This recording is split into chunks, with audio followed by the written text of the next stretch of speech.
Okay, belajar. Assalamualaikum warahmatullahi wabarakatuh dan salam sejahtera semua. So, kita buka kelas kita pada hari ini dengan umur kitab Al-Fatihah.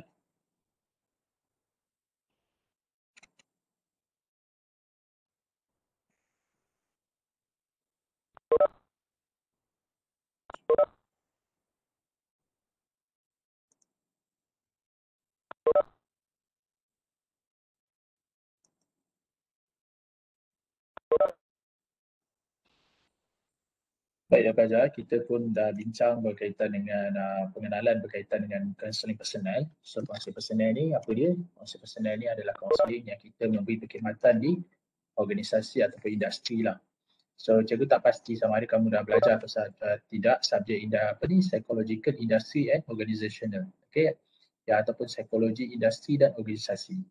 So, di dalam industri dan organisasi, kita akan melihat tentang pembangunan sumber manusia.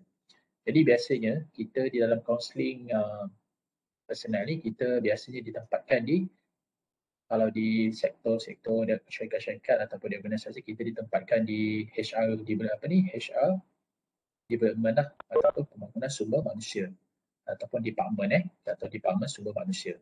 Jadi di situ kita akan melihat menjaga kebajikan pekerja, merekrut pekerja baru dan juga memberi latihan kepada pekerja. Itu adalah tugas dan tanggungjawab kita bila berada dalam setting organisasi. Jadi pelajar kita kalau di Universiti Malaysia Terengganu, memang fokusan kita ataupun major kita kaunseling di organisasi.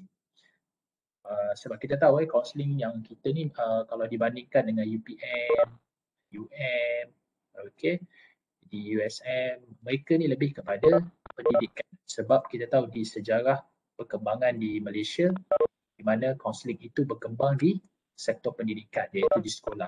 Yang mana pada ketika itu lebih menjurus kepada panduan bimbingan kerjaya ataupun vocational. Okay, itu yang terjadi. Itu yang berlaku kepada kaunseling di Malaysia. Dua organization development. Okay. So rasa muharab kena ni kena unmute Okay. So itu yang berlaku. So hari ni kita nak cerita dan kita dah bentangkan masa hari tu, sahabat kita sudah bentang berkaitan dengan panjang lebar berkaitan dengan AKAP. So AKAP ni adalah satu inisiatif yang kita akan belajar sentuh tajuk itu, iaitu EAP, iaitu Employee Assistance Program, iaitu program membantu pekerja. Dan sebenarnya benda ni dah wujud lama dah lama. Dulu dipanggil sebagai perasa. Perasa iaitu pembimbing akan sekerja. Kalau di universiti ataupun di sekolah kita panggil pembimbing akan siswa ataupun pembimbing akan sebaya. So itu sebab kita tengok bila kita dah wujudkan suatu badan ataupun satu persatuan. Contoh di Malaysia kita ada pembimbing akan siswa kan, PRS. Kalau di organisasi kita ada pembimbing AKAP ataupun di bahasa setengah panggil AKAP ni di JPA dipanggil AKAP. Tapi kalau di setengah tempat kerja dipanggil pembimbing rakan sekerja, PRS. Perasa. Jadi dia mesti kita kena set up, kaunselor kena set up modul bahawa bukan semua orang itu terlibat. Jadi kita cuba groom ataupun kita cari kita rekrut orang-orang yang pekerja-pekerja yang nampak ada talent, bakat dalam membantu dan mereka memang suka membantu. Jadi kita kumpulkan mereka dan kita bagi modul kepada mereka ataupun kita bagi latihan kepada mereka agar mereka menjadi rakan sekerja yang berkesan. Okay, rakan yang berkesan. Sebab rakan ni penting dalam kita bekerja. Sebab kita ni unit kita ni manusia yang kita perlukan sokongan sosial. Sokongan sosial. Kadang-kadang kita rasa tak semangat. Jadi bila dengan bantuan kawan-kawan, dengan kita dipengaruhi dengan kawan-kawan yang sentiasa berada bersama kita, senang bersama kita dan benda itu boleh bagi kita semangat dan motivasi untuk teruskan bekerja. Itu penting sebenarnya dan kita sedar bahawa kalau kita kaunselor dalam satu organisasi kadang-kadang ada 400 pekerja dan banyak pula department. Contoh kalau kita kerja di UM kan, ada fakulti pun banyak kan, fakulti ada beberapa fakulti, lepas tu dalam fakulti tu ada jabatan. Jadi kita tak boleh cater, kita tak boleh nak orang kata fokus semua pekerja. Saya rasa kalau kita kerja 20 tahun pun di situ, kita tak mungkin berupaya untuk memberi kaunseling kepada semua pekerja. Itu ada satu yang agak mustahil lah kita lakukan. So, salah satu yang kita lakukan di dalam kaunseling pekerja adalah kita membina satu lagi jabatan ataupun satu lagi persatuan yang mana terdiri daripada mereka yang berminat untuk membantu rakan sekerja. Dan kita bagi mereka kemahiran. Kita bagi mereka kemahiran, kita sediakan modul supaya mereka boleh ikut modul, ikut strategi ni, sama-sama kita dapat membantu. Maka kalau ada satu organisasi tu ada 400 pekerja di mana ada 4 fakulti sebagai contoh, ada 4 fakulti dan kita ada 16 jabatan di mana setiap fakulti tu ada 4 jabatan. So ada unit-unit lagi dan setiap unit tu kita rekrut. Kita buka open. Kita buat temu duga sikit, kalau kita kaunselor kita buat sikit ujian personality, kita tengok dia ada tak talent sebagai membantu ataupun personality yang kita perlukan sebagai seorang pembantu atau kerja. Jadi kita rekrut dia. Jadi kita akan bincang, telah dibincang secara mendalam oleh kumpulan pertama. Besok insyaAllah kita akan dengar pula kumpulan kedua yang akan membentangkan berkaitan dengan lembaga kaunselor Malaysia kan, Akta Kaunselor. Jadi kita tengok apa dia. Jadi kumpulan dua sudah bersedia untuk membentangkan besok. Okey, baik. So hari ini kita akan bincangkan tajuk Organization Development Theory, iaitu teori pembangunan organisasi. Tak banyak Jadi kita bincang secara asas je dulu. Jadi kita lihat daripada perkembangan organisasi dia ada teori-teori yang diguna pakai. Okey. So cikgu share slide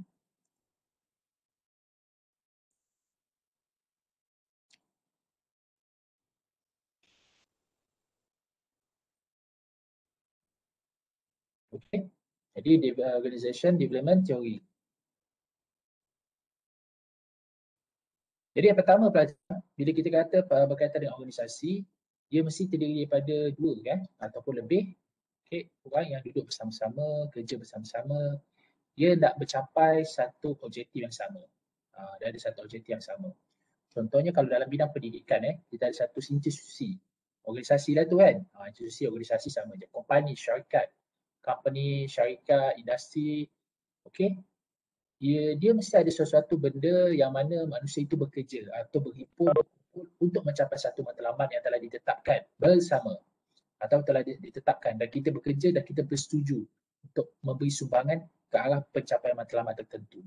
Contoh kalau di sektor pendidikan, kita nak pastikan bahawa pendidikan kita bertaraf dunia, kita ada KPI kita capai, kita ada objektif, kita ada strategi, kita ada plan perancangan yang telah kita rangka dan perlu dicapai. Itu yang pertama kita kena faham. Bila seorang organisasi, dia mesti melibatkan dua orang. Kalau seorang tak jadilah. Dia jadi syarikat persendirian. Tapi kalau organisasi ni biasanya dia melibatkan dua ataupun lebih orang. Jadi bekerja bersama-sama bekerjasama untuk mencapai sesuatu matlamat dan tujuan lah. Okay. Jadi di dalam organisasi ni dia ada 4 elemen penting yang pelajar kena lihat. Jadi cikgu akan tanya pelajar-pelajar, apa yang pelajar 4 ni dan kenapa kaunseling dilihat sebagai suatu elemen yang penting dalam 4 elemen ni. Okay. 4 important aspect of organisation emerge from this definition. Yang pertama sekali dia cakap dekat sini,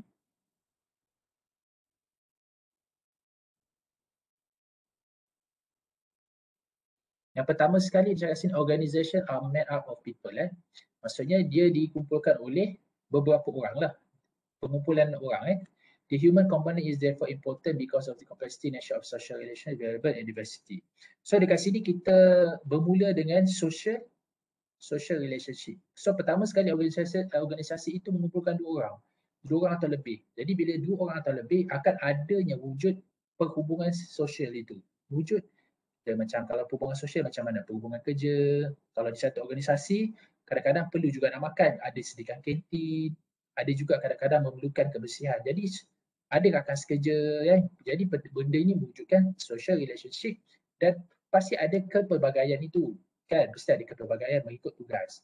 Jadi bila berkaitan dengan social relationship dan juga diversity, dia melibatkan manusia, individu. Dia akan melibatkan individu dan manusia. Dia juga melibatkan kemahiran ataupun dia melibatkan ilmu dalam bidang psikologi dan kaunseling. Kan? Itu yang pertama. So yang kedua, when people work together, various things become necessary. For example, the division of labor among people and the need for specialized knowledge. Maknanya bila kita bekerja dalam sesuatu tertentu, bekerja sesuatu tertentu, kita memerlukan sesuatu yang dikatakan human power ataupun tenaga buruh, yang mana tenaga buruh atau tenaga kerja yang memerlukan ilmu yang orang kata specialized, iaitu tertentu. Okey, contohnya kalau kita kerja dalam bidang pendidikan, kita bukan saja memerlukan seorang pensyarah untuk mengajar. Dan mengajar juga ada subjek dia. Kadang-kadang ada subjek biologi, ada subjek maritim, ada subjek perdagangan, ada subjek pelancongan, tourism. So, bila kita wujudkan satu organisasi, kita kena fokus kepada, kita kena tahu bahawa ada spesifik knowledge. Dan ini perlukan kepada ilmu psikologi dan kaunseling, yang mana kita perlu mengenal pasti potensi, minat, kebolehan manusia itu berbeza. Yang ini kita dah belajar masa maklumat perkembangan kerjaya dan kaunseling kerjaya, yang mana kita perlu membuat sedikit ujian psikometrik ataupun ujian personality, mana mengenal minat personality seseorang itu. Jadi ia sesuai tak dengan kerja tu. So begitulah bila when people work together, bila manusia itu bekerja antara satu sama lain, jadi mereka melihat perlunya adanya satu keperluan untuk kita memfokus kepada spesialis bidang. Contohnya kalau kita dalam universiti, kita bagi contoh yang paling dekat, iaitu di universiti. Jadi dalam universiti pula kita ada banyak fakulti, dan fakulti itu banyak department kan, banyak jabatan. So dan dia banyak bidang-bidang ilmu yang berbeza. Okey, macam contoh kita ambil yang paling dekat iaitu di FAPEPS, iaitu Fakulti Pengajian Ekonomi dan Pembangunan Sosial. Kita ada berapa jabatan? Kita lebih kurang 6 jabatan. Kita ada jabatan pemasaran, jabatan pelancongan, jabatan kaunseling, polisi, kita ada ekonomi dan juga pemasaran. Jadi yang ini juga memerlukan bidang ilmu yang spesifik. Jadi, so when people work together, so bila manusia bekerja, kita tahu adanya keperluan itu. Jadi ini juga memerlukan ilmu psikologi dan kaunseling. Jadi organisation yang ketiga. Organisation have identified boundaries such as people and membership and when certain activity take place. So yang ketiga, adanya boundaries tu. Maksudnya kita tengok adanya keperluan, boundaries ni macam adanya, macam ada gap. Ada gap boundaries ada halangan yang mana ahli perlukan certain activity take place. Ada satu aktiviti yang diperlukan atau latihan kemahiran yang diperlukan untuk mencapai tadi matlamat tadi. Contoh kalau katakan kita nak buka satu department atau kita kata di FAPEPS ini kita ada satu jabatan pemasaran. So di dalam jabatan pemasaran itu kita perlukan orang mereka individu yang mana ada latar belakang pendidikan seperti master ataupun PhD dalam bidang pemasaran. Contoh. Okey, kalau di ekonomi pun begitu juga.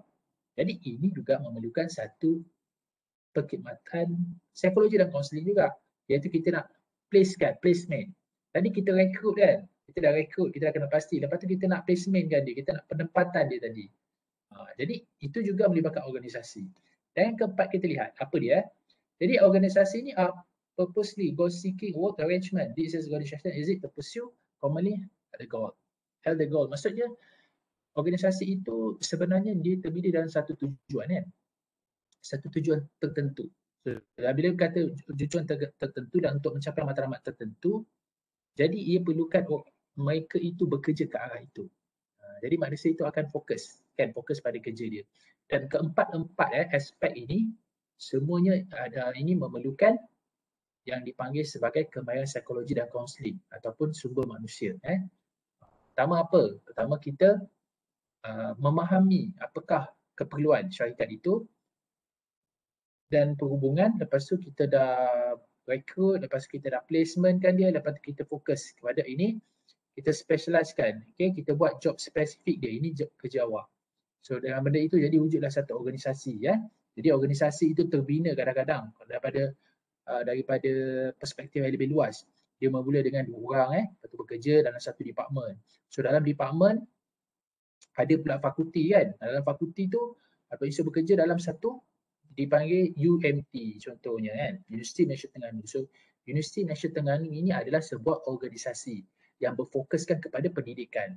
Tetapi dalam memfokuskan pendidikan, bukan semua orang kerja pensyarah kan.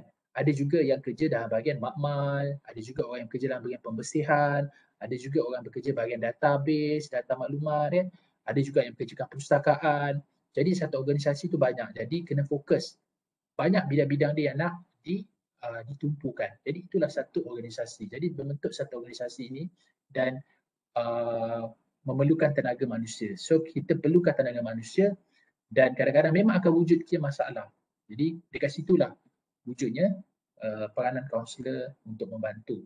Jadi kita as a kaunselor kan dalam menguruskan pembangunan sumber manusia ataupun dalam bidang pengurusan, nak ke tak nak kita kadang-kadang perlu ada kemahiran pengurusan dan pentadbiran. Itu tak boleh lari. Itu sebab kita di Universiti Malaysia Terengganu, kalau kamu lihat macam cikgu ajar subjek kejaya. So subjek-subjek kejaya yang cikgu ajar adalah pertama sekali adalah maklumat perkembangan kejaya. Lepas tu kita juga belajar tentang dengan kaunseling kejaya. Cikgu pasti awak dah juga belajar tentang psikologi industri dan organisasi. Macam mana nak bagi motivasi, macam mana nak rekrut. Dulu cikgu satu lagi kita boleh ambil sebagai tambahan adalah HR management, iaitu pengurusan sumber manusia. Bagaimana latihan, nak rekrut, penempatan. Jadi bila kita masuk dalam bidang organisasi, apakah keperluan kaunselor untuk kita bersedia? Iaitu lengkapkan diri kita bukan sahaja dengan ilmu-ilmu kaunseling, tetapi plus iaitu ilmu-ilmu pengurusan dan juga pentadbiran supaya kita lebih mahir. Okey? Okey, itu yang kita lihat kepada organisasi. Kita tanya pula apa pandangan sahabat-sahabat kita. Okey, apa yang dia faham sebenarnya berkaitan dengan organisasi. Kita tanya sahabat kita, Akmal Ahmad ada di talian? Akmal Ahmad. Akmal Ahmad ada di talian? Ada cikgu. Okey, Akmal. Apa yang Akmal faham tentang organisasi? Setiap organisasi ni dia ada ni lah, pekerja dia dia ada pekerja dia lebih pada 2 orang lah cikgu. Dan apabila lebih pada 2 orang mungkin akan wujudnya perhubungan sosial antara pekerja. Itu apabila dia satu organisasi ni bila ada tenaga buruh, dia orang perlukan juga ilmu untuk tambahkan lagi dia punya matlamat organisasi tu untuk capai punya setiap organisasi tu lah. Itu apa yang saya faham. Maknanya organisasi ni dia lebih daripada 2 orang. Kalau dia kalau dia kerja 2 orang, dia tak panggil lah organisasi. Mungkin dia dipanggil seperti kerjaan akan kongsi. Contohnya kadang-kadang kita ada buat elektrik kan. Kita ada kerja elektrik, kita ada 2 orang saja, kita perlukan 2 orang. Jadi tak panggil itu satu organisasi lah.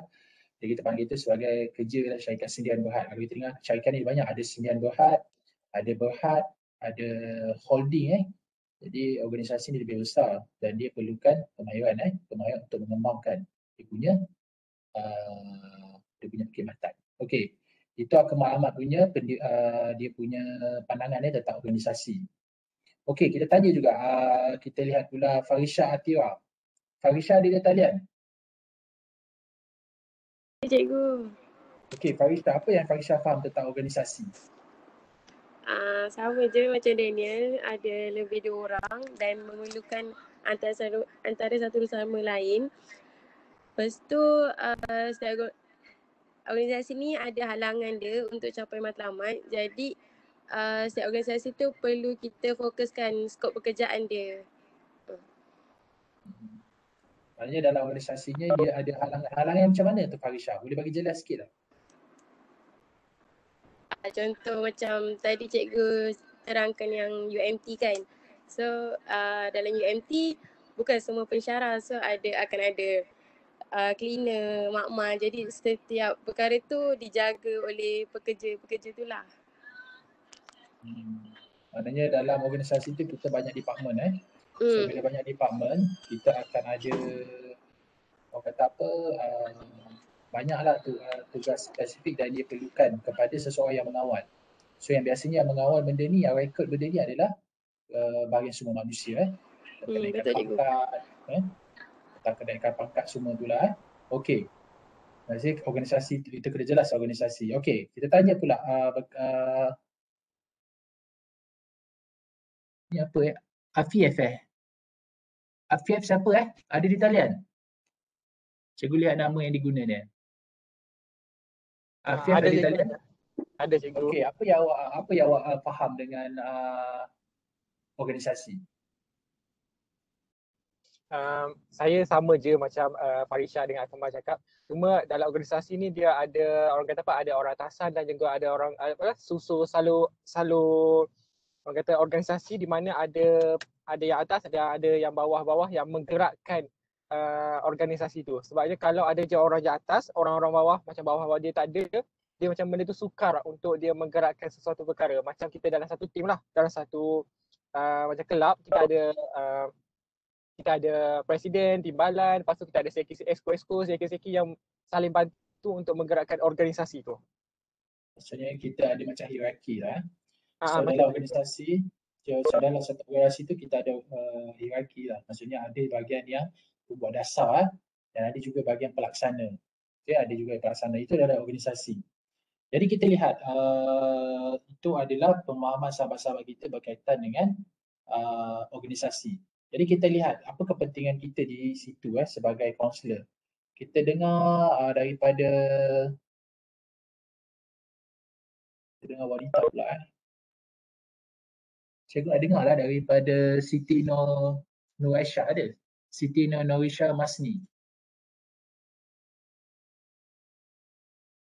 Siti Nur Aisyah Masni ada di talian?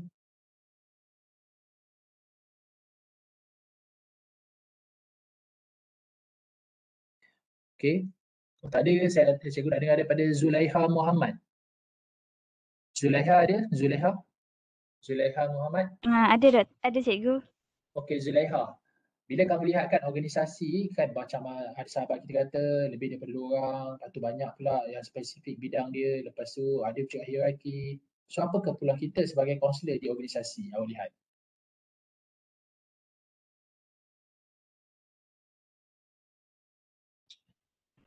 Kalau saya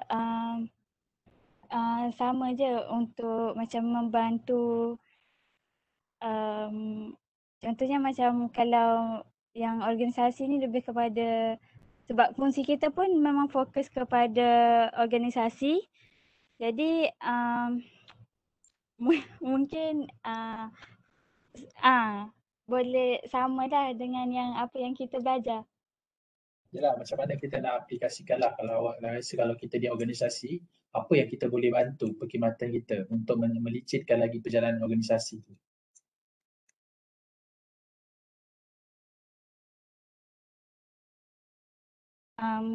Saya rasa macam mungkin kita boleh gunakan teori yang kita belajar.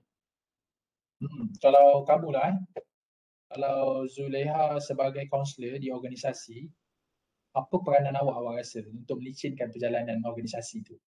Kita as a kaunselor, apa peranan awak?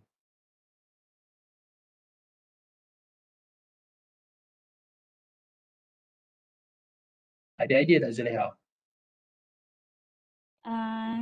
Tak ada idea cikgu. Kalau awak jadi kaunselor organisasi, apa yang awak nak buat? Mungkin saya bagi maksudnya macam ilmu tu saya salurkan kepada pekerja lain untuk bantu organisasi tu lah. Cikgu. Okay. Sebab kita sebagai kaunselor ni mungkin tak mampu untuk buat seorang-seorang. Jadi apa yang awak lakukan, Zulaiha? Saya akan bagi ilmu tu lah macam tadi. Bagi ilmu kepada staf-staf lain lah. Okay, terima kasih. Kita dengar daripada Atira Sukri. Atira ada di talian? Ada, Doktor. Okey, Atira. So kalau kita dah tahu tentang organisasi, kita tahu bahawa organisasi tu ada benda yang kita nak capai, kita sebagai kaunselor sebenarnya apa peranan kita untuk melicitkan perjalanan di organisasi?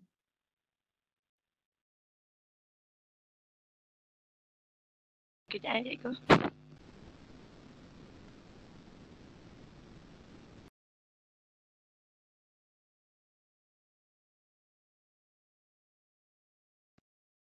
Cikgu, peranan kita sebagai kaunselor dekat organisasi tu lah.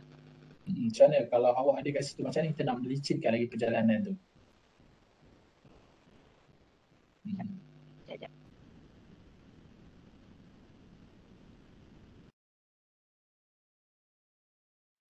Yang lain pelajar bersedia cikgu suka bertanya supaya cikgu tahu kamu mengikuti kelas kita ni. Jadi silakan Atira, Sukri. Awak kat mana? Kat tandas ke? Tak, dah pilih. Tak. Okey. So macam mana apa peranan awak kalau apa peranan kaunselor tu untuk melicinkan di organisasi? Mungkin sama macam Zuraya tadi kot. Apa yang sama tu? Apa sekejap.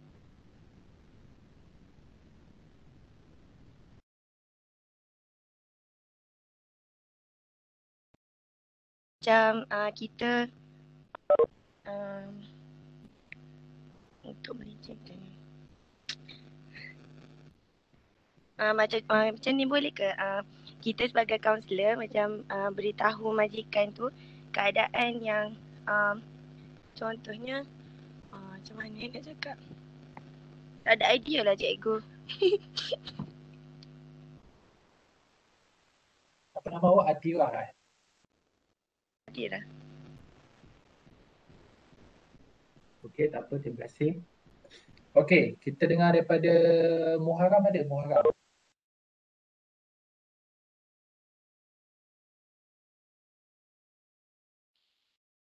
Muharram ada di talian. Ya cikgu. Okey, Muharram. Kalau kata awak pergi temu duga untuk jawatan kaunselor di satu organisasi. So, CEO tu tanya awak apa rasanya peranan awak kalau awak bekerja dengan syarikat saya? So, apa jawapan yang awak rasa awak boleh meyakinkan CEO tersebut?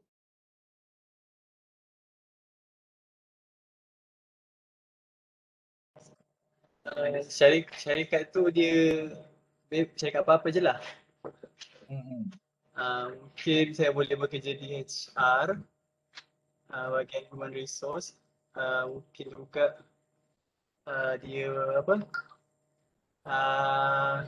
yang job apa survey tu semua, pasal pekerja, pengurusan kerja, diorang punya kebajikan, lebih kurang macam tu lah. Selain ada mungkin kerja-kerja pentadbiran, tapi mostly bahagian pekerjaan tu lah. Okay. Baik, besok cikgu akan bawa soalan ni pada besok. Cikgu dah tahu jawapan siapa yang paling win lah, paling champion lah. Kalau cikgu CEO, kalau dia bagi jawapan tu, cikgu rasa okey, aku memang perlu ambil kau sebagai pekerja. Dan aku rasa engkau adalah kaunselor yang layak kat syarikat tu. So hari ni cikgu nampak ramai yang tak bersedia. Mungkin pukul 2 lepas makan. Okay. Jadi besok cikgu akan tanya secara ambang. Okay. Awak sediakan jawapan. Besok cikgu akan tanya soalan yang sama cikgu tanya soalan pada Muharram. Okay. Cikgu akan tanya, syarikat adalah pelbagai lah. Okay. Organisasi apa-apa saja. Cuma soalan yang umum yang cikgu akan tanya, dan cikgu anggap diri cikgu sebagai majikan ataupun CEO syarikat.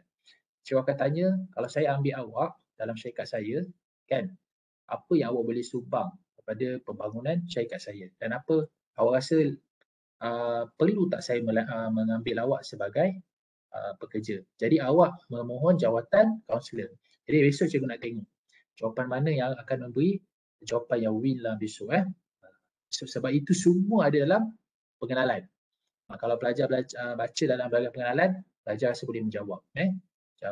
Menjawab. Okey, baik. Kita sambung sikit. Ada beberapa modal dalam teori. Teori tak banyak. Tapi ini adalah asas.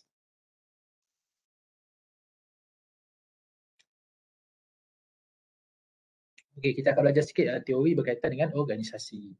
So bila berkaitan dengan teori, ia adalah satu yang sistematik, satu explanation yang sistematik untuk menerangkan sesuatu kajian atau menerangkan satu fenomena.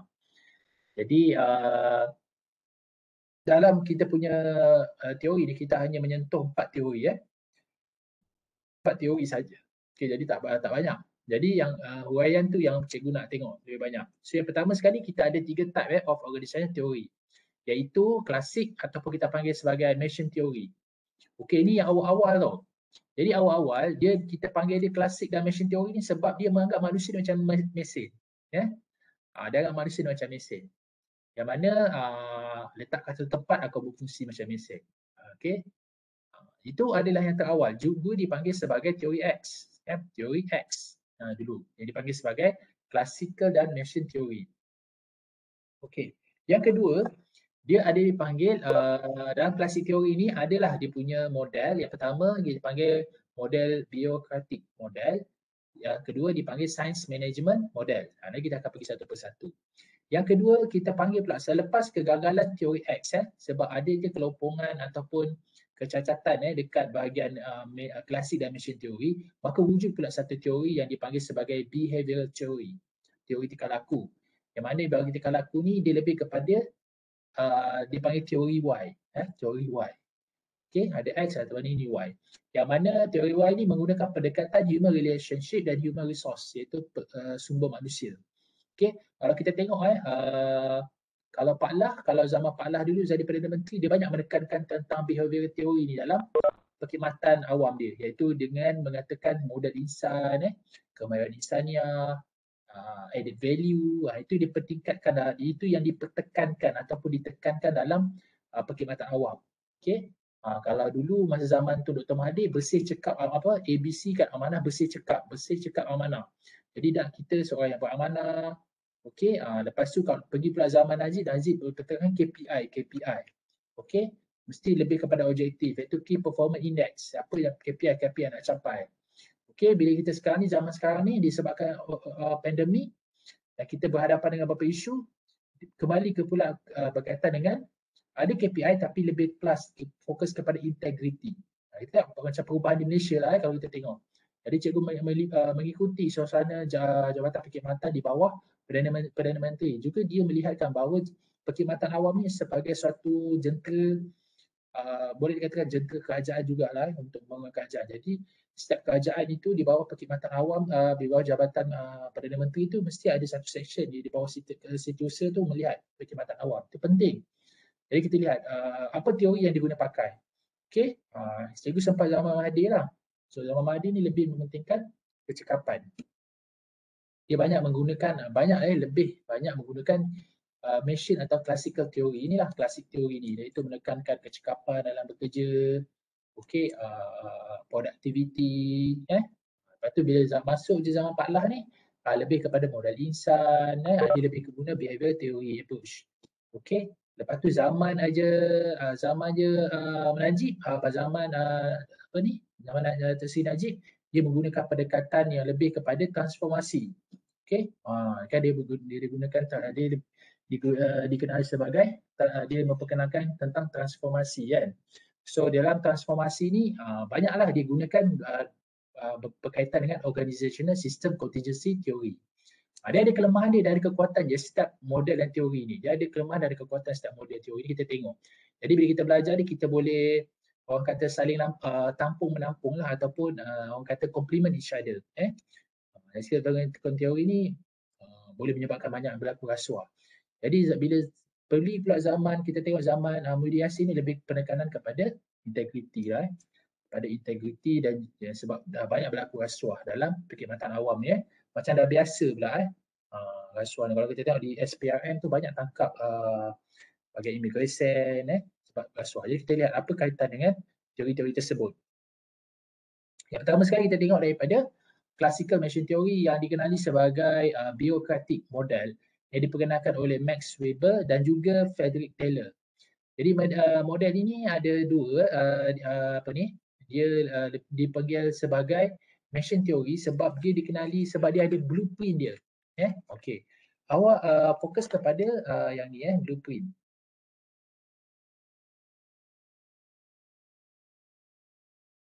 Okey ni blueprint ni apa yang maksud dengan blueprint ni? Maksudnya setiap kerja ataupun organisasi tu dia dah memang ada prototype dia ataupun rangka tindakan yang mesti di-follow. Dia ada design dia. Jadi macam ni, jadi macam ni, okey? Dia macam menekankan output. Dia macam menekankan output. Jadi itu sebab dalam teori ni kadang-kadang dia terlalu mementingkan output sehingga dia melupakan keinsanan tu, kemanusiaan tu. Dia anggap manusia ni macam mesin.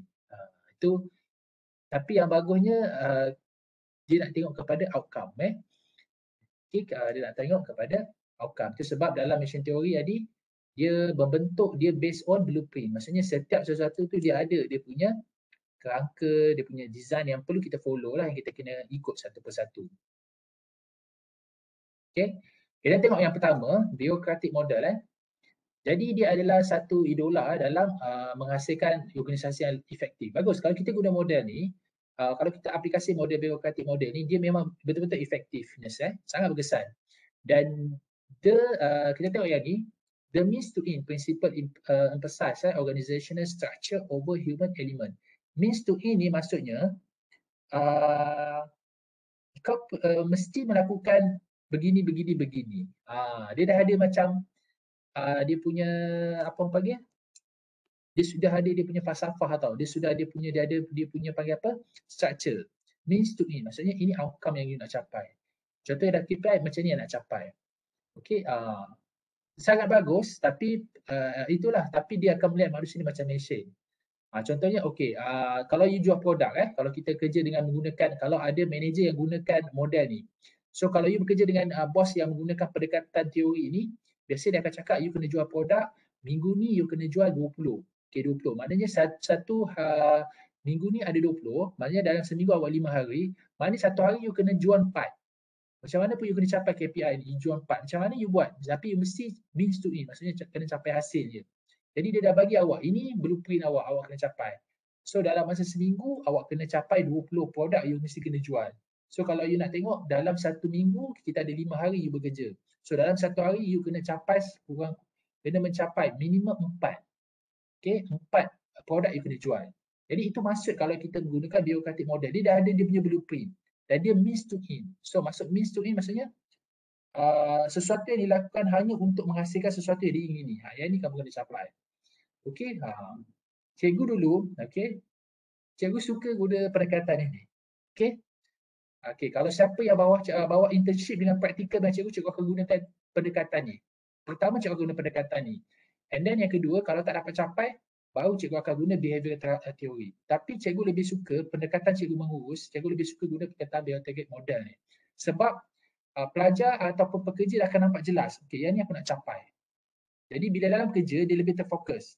Tapi tak semuanya begitu, tak semuanya begitu, tak boleh capai. Kadang-kadang 4 produk. Dalam seminggu tu kadang-kadang kita sakit.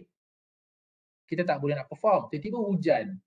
Hujan kita tak boleh nak jual produk, sebagai contohlah, kan hujan. Lepas tu klien kita nak jumpa kita, klien kita pun ada masalah. Okey, tapi kita ada satu kerangka yang dia boleh ikut.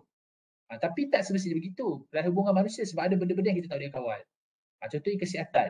Tiba-tiba hujan lebat kita pun sebab nak kejar, nak jual produk nak habis, kita demam. Atau anak kita demam. Kita nak pergi bawa anak kita ke hospital. Atau kita dah buat temu janji dengan klien. Klien pula ada masalah. Jadi itu kekurangan bureaucratic model. Tapi kita lihat the law of regulation are important and help ensure the state of affair and continuity of the organization. Worker are analysed in terms of what are need done effectively. The person who does the job is highly qualified. Maksudnya dalam kebaikan kita menggunakan bureaucratic model ni, jadi pekerja dia dapat menilai, okey, secara efektif lah. Maknanya dilihat sama ada dia tu berkesan atau tidak dalam sebuah syarikat, dia melihat produktiviti dia. Okey, contoh produktiviti yang dihasilkan. Contoh kalau kita berniaga, kalau kita buka restoran, jadi produktiviti yang kita nak lihat kita sama ada kita ni berkesan atau tidak menjalankan sesuatu urusan, kita lihat kepada pencapaian jualan kita ataupun berapa keuntungan yang kita dapat. Jadi kalau keuntungan kita bulanan ni kita target 20,000. Okey, kita dah buat planning, kita dah ada blueprint dia, kita katakan 20,000. Okey, so bila kita run dalam satu bulan tu kita capai 20,000. Jadi kita katakan kita efektif lah. Kita berkesan. Itu maksud yang dipegang oleh bureaucratic model. Jadi pekerjaan itu, pemilihan pekerja itu juga sangat-sangat dititik beratkan. Jadi kalau katakan kita duduk di sekolah, kan? Kalau kita di sekolah, kita nak capai KPI kita supaya budak-budak, pelajar-pelajar ini, pelajar-pelajar dan murid ini mesti mencapai 8A. 8A ini perlu dilihat kepada katakan guru, so guru. Jadi guru tu mesti qualified. Kalau kata nak ajar masa BM, mesti guru tu adalah guru BM. Dia punya major mesti BM. Bukan sejarah ke, bukan. Jadi BM. Jadi kalau di sekolah, kalau cikgu tengok di MRSM punya sistem, dia banyak menggunakan model bureaucratic ni. Maksudnya kalau dia seorang kalau katakan dia seorang guru sukan, kan, dia mesti ambil sains sukan. Cikgu benda ni tak terjadi tau kalau di sekolah, especially di sekolah harian. Contoh cikgu yang jadi cikgu sukan mungkin dia cikgu BM. Cikgu BM, cikgu jadi cikgu sukan. Jadi apa yang kesan dia? Hanya bagi bola, main lah. Bagi bola. Tapi kalau sekolah MRSM, sekolah asrama penuh, dia memang ikut bureaucratic model. Kalau cikgu tu nak jadi guru sukan, dia mesti ambil graduan yang memang daripada sains sukan. So dia ajar sukan dan kesihatan je, dia tak ajar subjek lain. Sebab dia nak pastikan yang dia highly qualified untuk menghasilkan yang dikata sebagai means to in tu. Itu maksud dia, means to in tu. Maksud you memang highly qualified. Kalau kata you counselor, you mesti dapat KBPA. That's why pelajar, ni pandangan cikgu. Yalah, tak tahu jumpa lagi bila kan. Nanti pelajar jangan tangguh-tangguh buat konsep berdaftar dan pelakon amalan. Kalau kamu minat jadi cikgu kan, jadi you tak boleh masuk ke sekolah kementerian. Dia tak boleh dah masuk sekolah kementerian. Sebab sekolah kementerian dia ada IPG dia ada UPSI dia, UPM. Kita tak boleh nak. Tapi kita minat. So salah satu cara yang you boleh masuk adalah masuk sekolah MRSM. MRSM dia buka. Tapi you kena ambil nantilah di PLI. So salah satu cara dia nak menyaring kamu, dia akan minta nombor KB dan PA. So kalau kamu tak ada KB dan PA, automatically dia reject.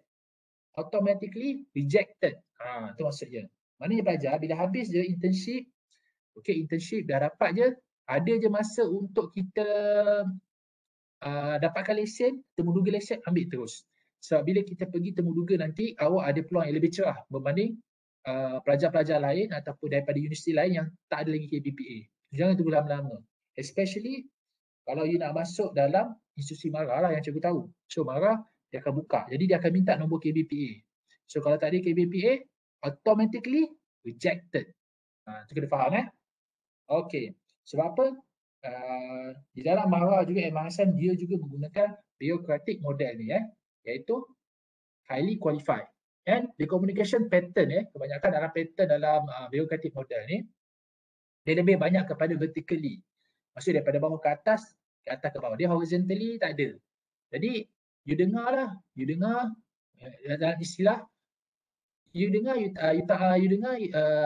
submit wa ata'na. You dengar you taat. Jadi turunnya you kena buat. Kalau pekeliling tu dah kata macam tu, buat. So di Malaysia juga ada yang diguna pendekatan yang ini juga. Bureaucratic sebab dia ada kelebihan-kelebihan dalam pengurusan. Jadi akan membuatkan pengurusan dalam organisasi itu lebih tersusun. Lebih tersusun. Okay. Cikgu pun suka juga kadang-kadang pendekatan ni sebab dia akan nampakkan ini objektif jelas. Kenapa kamu bekerja di sini? Tak adalah main-main. Kita kerja kan. Kita bakal kerja buta. Kan? Kita buat kerja yang bukan kerja kita. Okay. Tapi kita tengok apakah lagi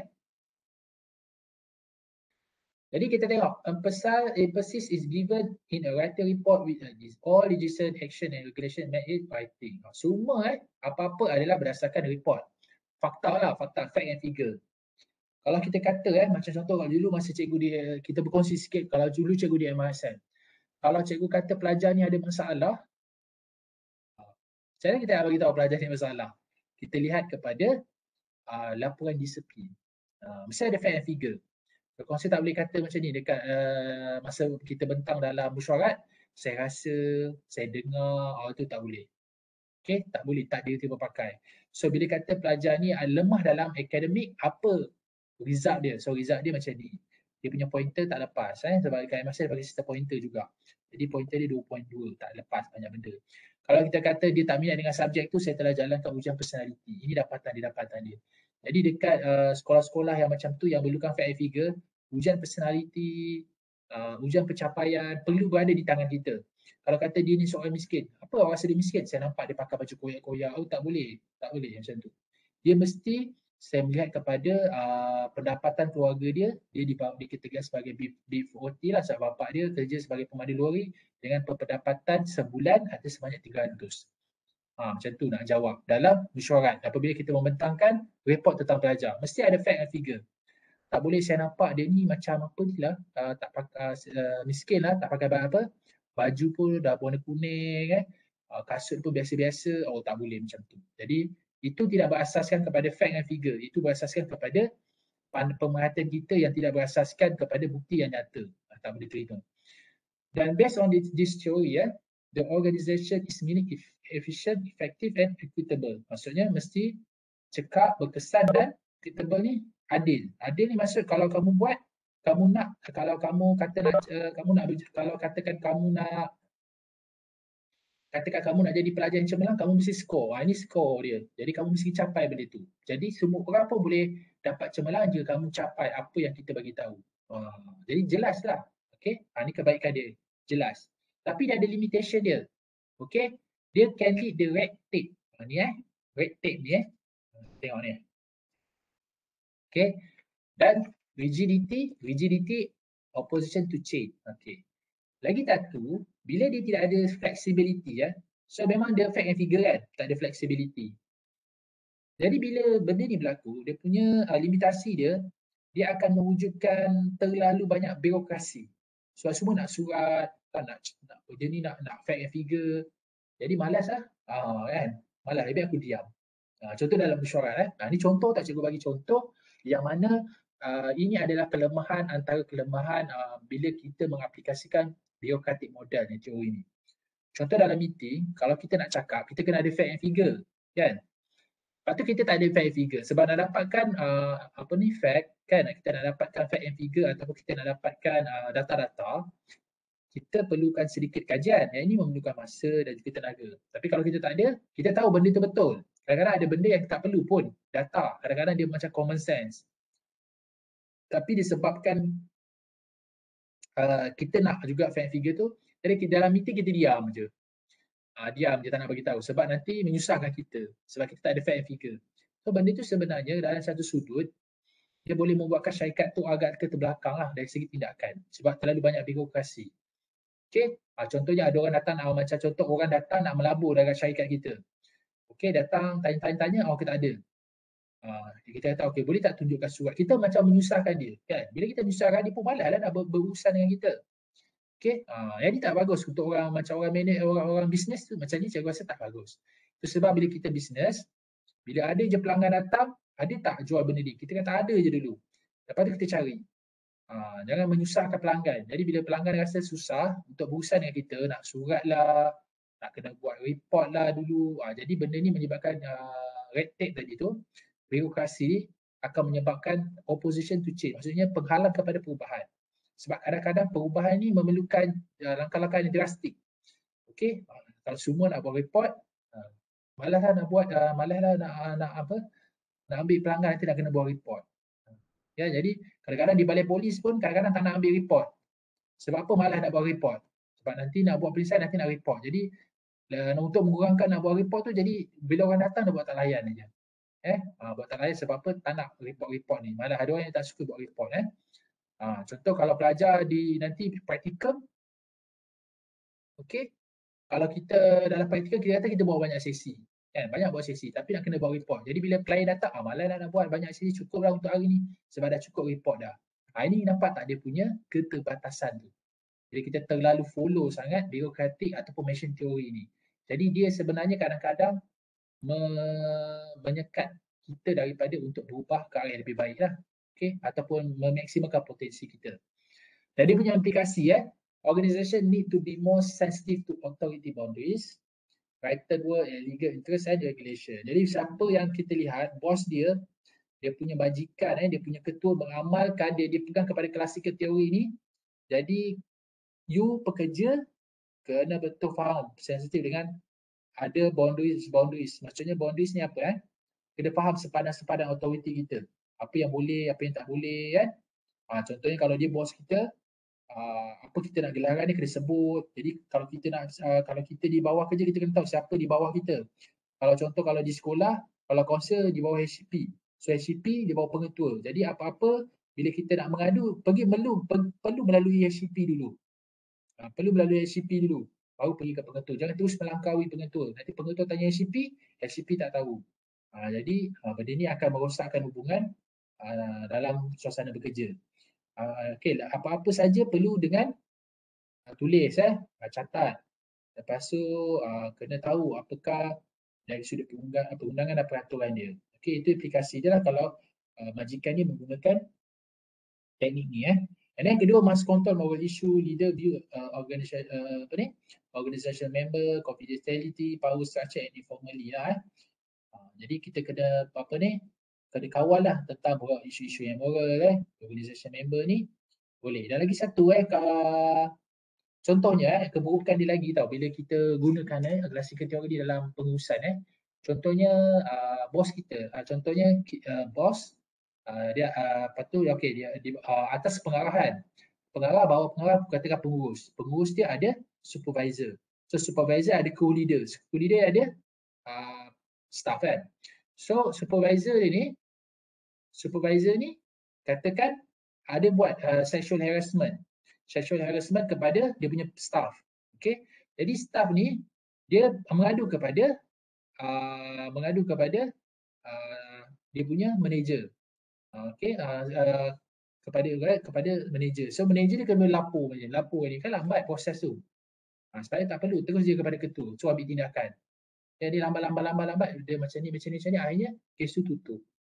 Sebab itulah antara keburukan ataupun kepanggil limitasi kalau kita gunakan klasik. Tapi yang bagusnya dia lebih tersusun dan lebih efektif dan efisien lah. Sebab kita tahu apa target kita nak capai So dalam classical machine theory ni dia lebih menekankan kepada output. Okey, output ataupun outcome dia. Okey. Kita masuk sikit yang kedua untuk classical dimension theory ni adalah scientific management model, iaitu dia di perintis dia, pioneer dia adalah Frederick Steller. Dia orientation of management principle need to identify the principal government the organization emphasis on organization assessment and sociology and social psychology. Cikgu baca dulu mental work segregated from manual work, planning and employer manager work. Jadi dia emphasis on two notion ataupun dua konsep. They are universal organizational principle that hold on an efficient organizational function and managing behavior. Characteristic is planning, manager, controlling, managing and coordinating. Okay. Tadi kita belajar berkaitan dengan bureaucratic model kan. Okay. So bureaucratic model iaitu dia ada sesuatu susun struktur yang tertentu. So dalam scientific management model, penekanan ni kepada dua. Okey, yang ni penekanan ni kepada dua. Jadi dia nak pastikan bahawa organisasi ini dia akan berfungsi secara efisien, cekap. Yang kedua, dia akan melibatkan pengurusan yang melibatkan perancangan, pengurusan, kawalan, mengurus dan koordinasi lah. Okey. Jadi kita tengok dalam limitasi dia, kalau kita lihat scientific management model ni, dia lebih kepada government the organization dan dia lebih kepada sosiologi lah, pengurusan sosial, psikologi. Kita tengok apa dia punya limitation dia. So limitasi dia adalah tidak semua pengurusan undang-undang dia sesuai untuk semua organisasi. Jadi scientific management ni maksudnya bila kita berpegang kepada scientific model tu lah, management tu model scientific model tu maknanya pengurusan tu berdasarkan scientific, maksudnya melalui kajian. So bila dia buat kajian tentang scientific tu dia kata ini bagus sebab dia berdasarkan kajian. Tapi kita kena faham law tu tidak boleh diaplikasikan kepada organisasi. Katakan organisasi tu dibuat kepada syarikat yang berkaitan dengan pemakanan. Dan kita tak boleh gunakan model untuk syarikat pemakanan tu kepada syarikat kurier. Jadi tak berapa sesuai. Tapi dia punya konsep adalah setiap sesuatu pengurusan dia perlu melalui proses-proses pengurusan saintifik. Dia perlu ada bukti. Dan tapi bila kita nak buat generalisasi, tak semua. Kita kena buat, kita tak boleh katakan sesuai untuk semua organisasi. Contoh dalam industri makanan, dia tak boleh sama dengan industri kasut. Industri kasut tak boleh disamakan dengan industri runcit, barang-barang borong ataupun barang-barang keperluan. Jadi kan benda itu kan tak boleh nak disamakan. Jadi dia tak boleh, itu limitasi dia.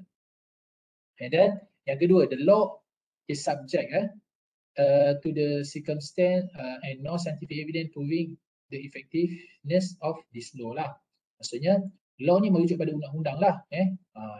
Maksudnya kadang-kadang kalau ada sesuatu benda tu tidak dapat dibuktikan dengan ujian saintifik, maka kita menolak. Kita katakan benda ni tak bersesuaian lah. Dan kadang-kadang di dalam satu benda, tak semua benda kita boleh buktikan dengan saintifik. Tak boleh. Contohnya berkaitan dengan isu-isu spiritual kan, kepercayaan. Macam mana kita nak buktikan dengan saintifik? Kan benda tu kan tak boleh nak buktikan dengan kajian saintifik semata-mata. Jadi itu adalah antara kengkangan dia. Tapi apa implikasi dia? Maknanya apabila kita bekerja di dalam sesuatu tu, kita kena sentiasa rasional dan memberikan bekerja dalam dengan saintifik, dengan menggunakan fact and figure tadi tu. Jadi emphasize assessment linking activity with organizational effectiveness. Jadi dia menekankan kepada penilaian aktiviti dan organisation dan effectiveness lah. Jadi okey pelajar. Jadi untuk kita mudah faham, kita tak sentuh lebih dalam lah, tapi ini secara asas saja. Kalau kita teori yang berasaskan kepada classical ataupun machine theory, dia lebih fokus kepada output tadi tu. Hasil dia apa? Dia tidak menekankan tentang proses tu. Dia hanya menekankan tentang output. Nanti bila kita masuk dalam classical machine theory, kita masuk dalam behavior theory, dia lebih menekankan kepada proses, iaitu manusia itu sendiri, macam mana. Tapi kalau kita merujuk kepada classical dan machine theory, dia lebih fokus kepada output semata-mata. Tak kisah apa jadi, tapi kau mesti capai output. Okay. Itulah ada yang kadang-kadang keburukan yang berlaku dalam classical machine. Okay. Okay. Jadi kita berhenti dulu dekat sini. So cikgu sekiranya ada sesiapa yang nak bertanya, silakan.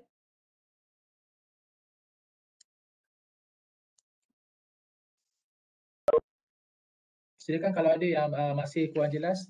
Ini secara asas pelajar, cikgu bincang secara asas je dulu. Sebab kita tak belajar, kita tak adalah belajar apa ni pengurusan. Kalau kita belajar pengurusan, kita akan belajar lebih dalam. Cuma hari ini cikgu nak menekankan tentang teori yang biasa kita gunakan. So kita ada teori X. Teori X ini lebih kepada classical dimension theory. Okay, itu kita panggil dia sebagai teori X. Lepas tu dia lebih menekankan kepada output. Lebih menekankan kepada output. Lepas tu kita ada teori Y. Yang teori Y ni lebih kepada behavior terapi yang lebih menekankan kepada proses. Yang ini lebih menekankan kepada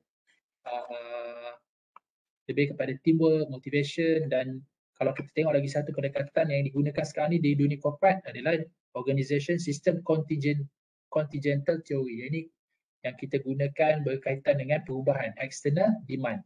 Dia berubah mengikut persekitaran. Ini banyaklah digunakan oleh syarikat-syarikat korporat sekarang ni. Contohnya macam Samsung. Okay, syarikat Samsung, lepas ada syarikat Samsung, kita tengok syarikat Oppo, syarikat telefon, macam mana dia melihat bahawa perubahan trend semasa itu dia berubah mengikut trend.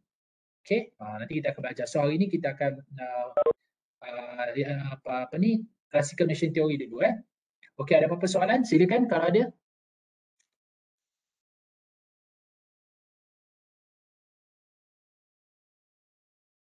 So kalau tak ada, boleh kita berhenti setakat ini dulu. So kita akan sambung besok pagi insyaAllah jam 8.